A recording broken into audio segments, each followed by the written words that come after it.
Hi everybody, it's Allie with Technique Tuesday, and today I am not live because I have a very dear friend visiting that I don't get to see very often. So I'm hoping to spend the day with her and her kids. And so I thought, even though I'm not here live, I would bring you a video. So today we're going to talk about embossing folders, okay? There are so many kinds on the market.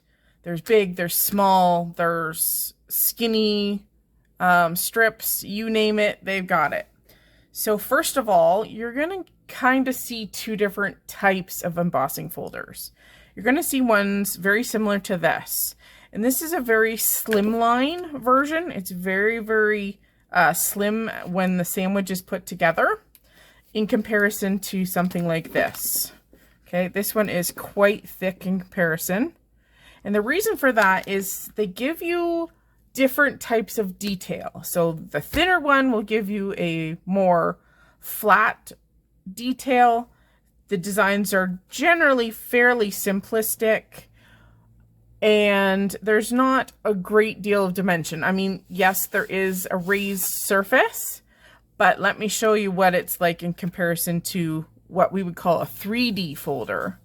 So a 3D folder gives you a much deeper and multiple dimensions within the design.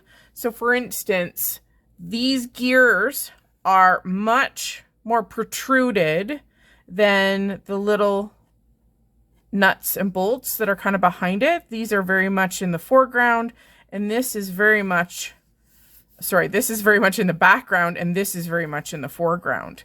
So there's quite a few steps of dimension in a 3D embossing folder. So just know that there are differences on the market and that it depends on what you want. So make sure that you read the description of the product to know what you're getting. Okay, now everybody has a different machine, okay? There's Spellbinders machines, there's Anna Griffith, there's, you name it, they're out there.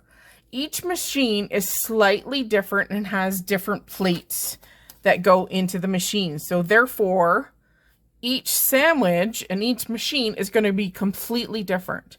So make sure that you go to the manufacturer of the folder and see what sandwich you use for your specific machine. Okay, some folders like this one will not fit through some of the smaller machines, like a Cuttlebug. So you also have to know dimensions too, width, so that it will pass through the machine that you actually have. So another note to make sure that you've got the right folder for your machine. Okay, let's go and do some techniques with our folders. Let's start off by actually using a pattern paper. You could use any kind of pattern paper. Could be a little ditzy flower print, whatever you have in your stash.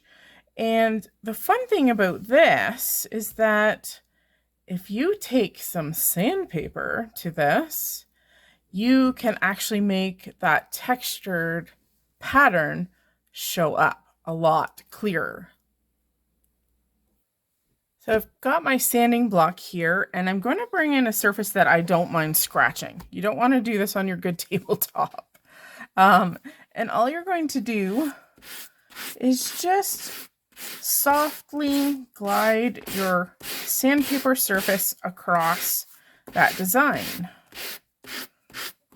And if there's special spots that you want to make sure you get into, just use the corner. This sanding block is just from a good old hardware store because I can't find any in my area. So this was the easiest to do. Now, Tim Holtz has come out with sanding discs to put on his ink blender tools. So I highly recommend those if you can get your hands on them. But see how just the aspect of sanding it brings out that texture. So if you want to add color and pattern and texture, you can do that very simply with your embossing folder and a piece of sandpaper. Let's do something else. So going back to our 3D embossing folder, don't forget those other specialty papers like your metallic papers. How perfect is that for a masculine card that has gears on it? Okay, let's transform this so that we can see even more detail. So what we're going to do today is take some black paint, and we're just going to we're going to put black paint all across our image here. Just going to pull out a paintbrush. Okay, and you're going to paint it across the entire surface. Now, make sure that when you're painting this, you want to make sure to get into as many cracks and crevices, you know, kind of where you want. So brush it in really well. Get into those nooks and crannies, because again, this is a 3D embossing folder, so it's much more detailed than our previous folder because it's got those multi layers of texture. So get in there good. It doesn't have to be perfect because we're actually going to wipe the majority of it away. So do your painting until you think you're good to go. And I'm just using a good old black acrylic. You don't have to use anything special for this. Okay, paint on. Voila. Okay, now you're going to take something to buff it. Okay, I'm just going to use a piece of paper towel to do this. Okay, and what you're going to do is you're going to wipe the surface gently. You can go in any direction, doesn't matter. And what happens with the paint is the paint kind of gets stuck in some of those details, okay? And what you're doing is you're basically kind of buffing the top surface versus anything that is very prominent. So your prominent pieces are going to be anything that sticks up on the foreground surface. And again, you can go different directions. You want to do this fairly quickly before your paint really dries. You could take your sanding disc or platform or whatever to this again, because most papers are white core papers. Okay, so I've rubbed off the majority. I like the texture that you kind of get from the texture of our paper towel. So with that paint now in there we go.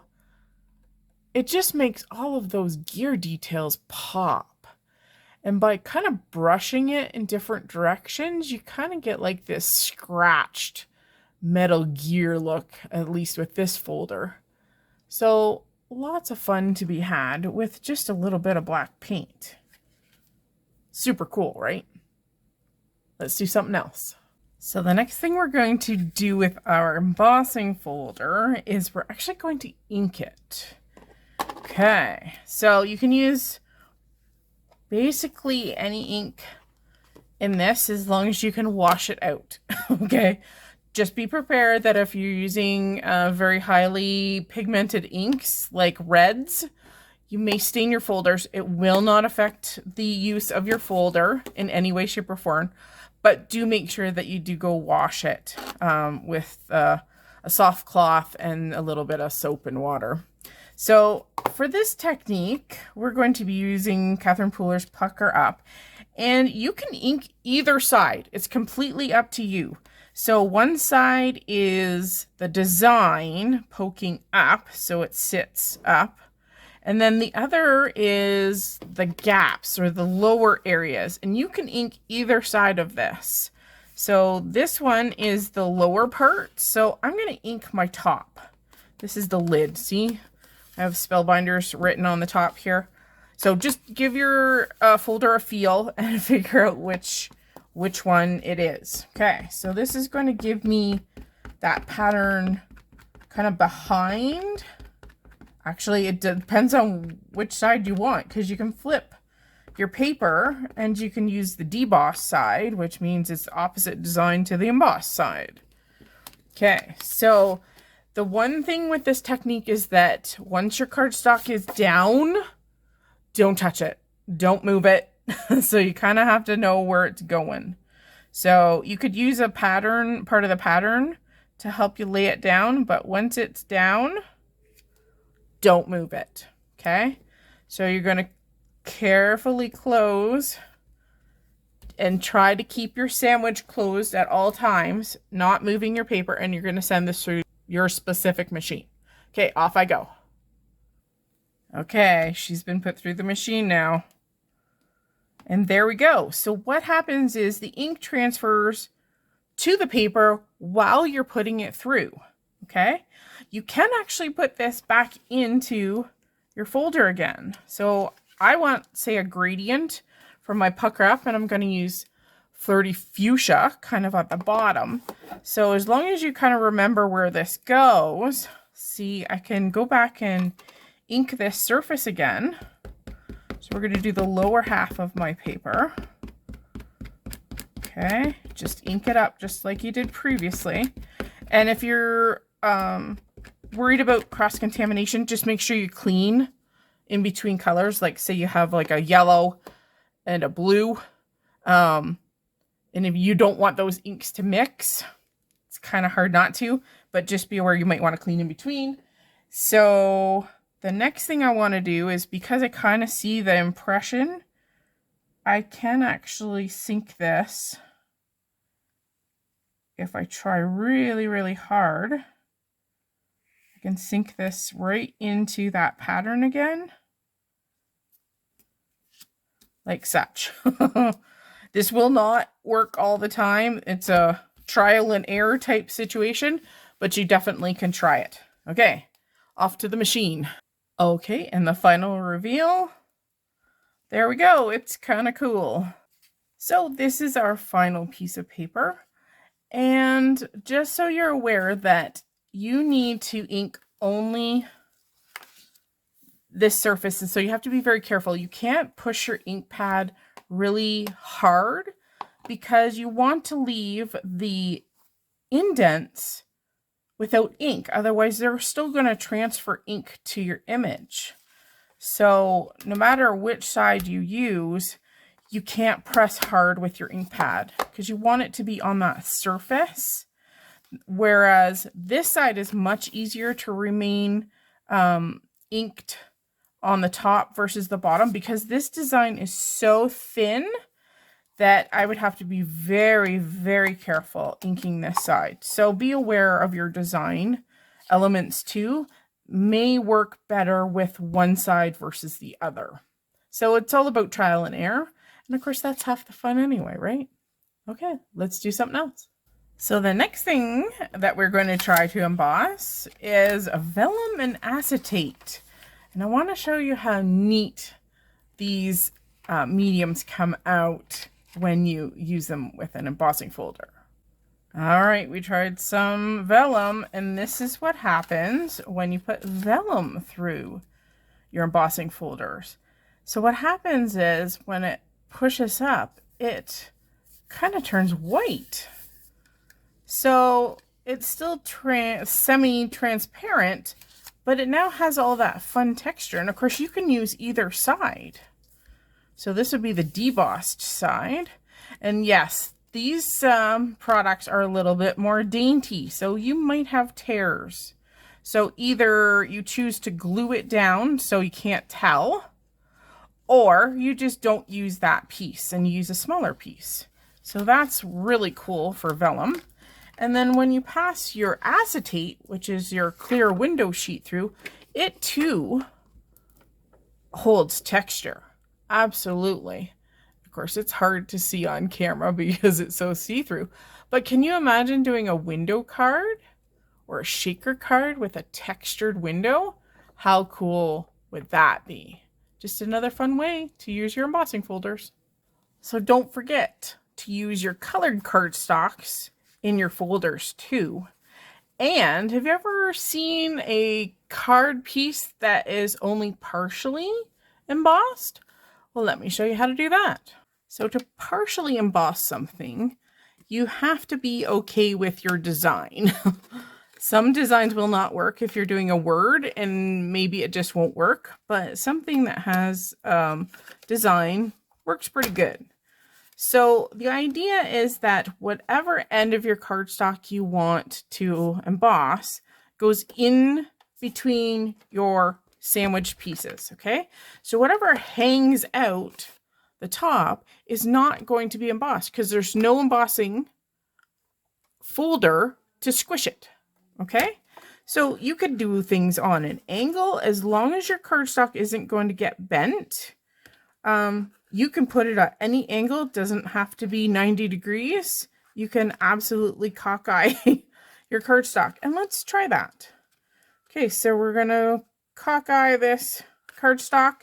It's going to pass through my machine very well. And then just make sure that you have your proper sandwich. And of course, the reveal. So there you go, a partially embossed piece of cardstock. And of course you could apply inks to it to make it pop or sand it again. It's yours to experiment with. One more use of embossing folders.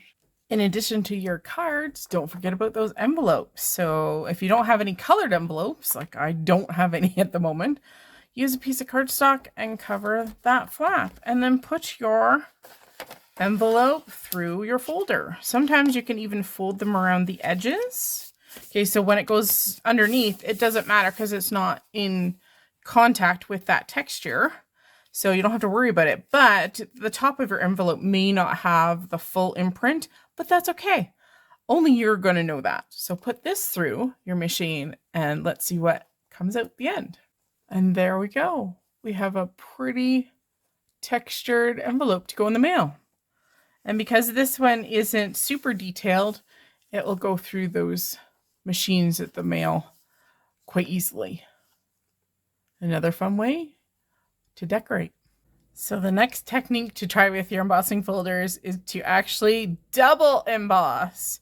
So I'm going to take this single sheet of cardstock and put it through each one of these. And let's just see what we get.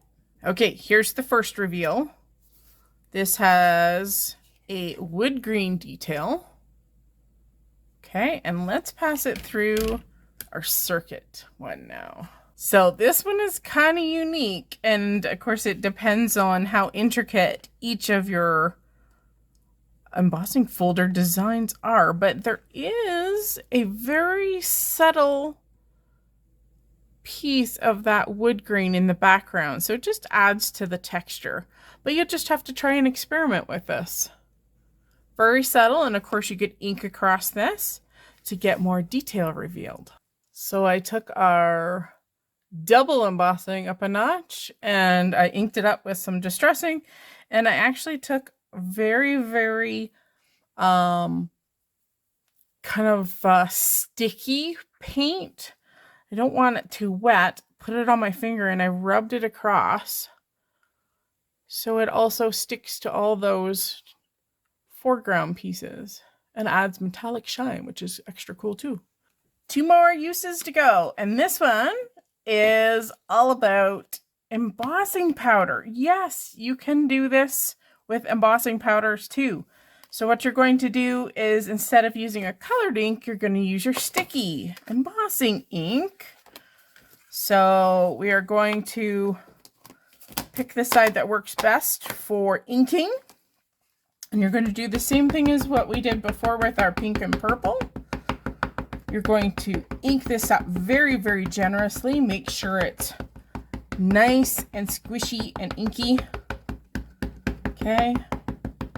Ink it up generously. Put in your paper.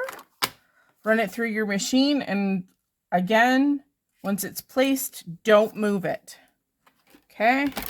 Close it, put it through your machine, and then we'll add the powder and the magic will happen.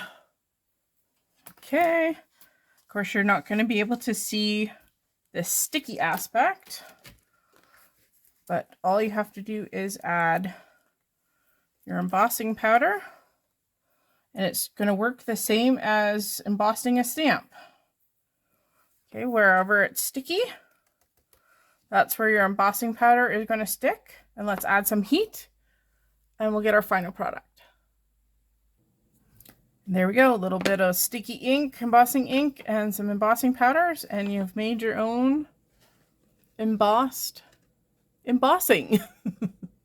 Okay, one more thing to do with our embossing folders. And here's a spectacular way to use your embossing folders. So I put my white piece of cardstock through with my circuit embossing folder. I'd also inked one side with Versamark, and then once it was completed, I put on some bonding powder. So this kind of acts like an adhesive. Then I grabbed my deco foil, and this one happens to be rainbow shattered glass, and I stuck it to the warm, because I find warm bonding powder works better. And so here's the reveal. I put this through my machine as well. So are you ready? And I only kind of emboss or put bonding paper kind of sporadic, so it's not going to be a solid image. And it's not going to be fully done because it's so textured. But you could do a metallic on this, but it just adds like a really, really cool effect. So it's shiny in that rainbow, but it's still textured, even though I put it through my embossing machine, like with the plates flat. So just another way to have fun with your embossing folders. Grab those embossing folders and have some fun. Just try out the design, whether it be 3-dimensional or just more 2D.